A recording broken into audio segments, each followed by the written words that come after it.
আসসালামু আলাইকুম। আজকে আমরা চলে আসছি বহুল পরিচিত মুঘল আমলের আতিয়া মসজিদে, পুরাতন মসজিদে। তো আপনারা ইতিমধ্যে জানতে পেরেছেন যে এই মসজিদটি ১০ টাকার নোটের মধ্যেও ছিল। তো এই আজকে আমি এই আঙ্কেলের কাছ থেকে এই মসজিদ সম্পর্কে একটু বিস্তারিত জানবো। আঙ্কেল সংক্ষেপে বলবেন এই মসজিদ সম্পর্কে এবং এই পুকুর সম্পর্কে একটু বলবেন। এই গ্রাম নাম আটিয়া পরগনা।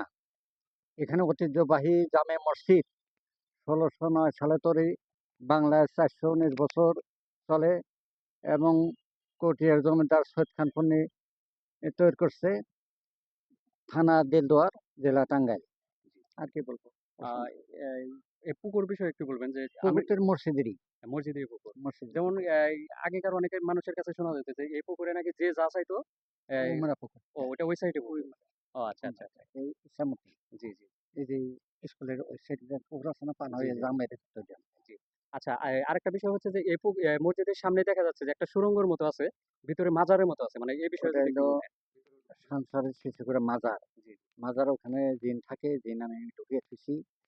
ওরা আমার পেটে টেকটু করে ওই এনে ওখানে ওটা আটকে দিছাল। আটকে দেওয়ার পরে এনে একটু খাবি বিশালটা তার মধ্যে ৭ জন তাকে দাঁত টুত ভেঙে দিছে। পরে আমারে মারবো যে মারবো। তা আমি কইলাম যে, "এটা মারবা?" ওখানে জিন যে আটকে আছে সেটাও আইঠা পরগনা ১৬,০০০ জিন আছে। এটি ফিরাচ্ছে দেখি, হ্যাঁ? জি, এটা দেখাই তামসা। তামসা দেয় হাজির করে তখন ব্যক্তি ধ্বংস করুম। তখন আল্লাহ মাফ চায়। তারপরে ওটা ওর পোস্টা করতে ঘর করে দিছে। জি, জি। আচ্ছা। ওটার মধ্যে জিন থাকে। মানে ৩০০ বার আল্লাহ আল্লাহ জিকির করো, লা ইলাহা জিকির করো, ইল্লাল্লাহ জিকির করো। ৩০০ বার এই বেলায় এবারে হারাম। ও আচ্ছা, মানে ওই জায়গায় মানে একটু যদি ভিতরে আমরা দেখতে চাই, দেখতে পাবো? মানে কোনো সমস্যা হবে সালাম কি? দেয়া যাবে। সালাম দেন তো পানি তার একটু যে বৃষ্টি নামছে জি, তো। আসসালামু আলাইকুম হেলাল কবরবাসী। এই কই ওখানে নেমে ফুসকি দেওয়া। জি, জি। আর আচ্ছা, কিছু করেন না। আচ্ছা, আচ্ছা, ঠিক আছে। আপনারা যদি এই জায়গায় কেউ ভিজিট করতে চান তাহলে অবশ্যই আসবেন। আর সব জিনিসের একটা নিয়ম আছে। নিয়মের মধ্যে থেকে আপনারা হচ্ছে ভিজিট করবেন।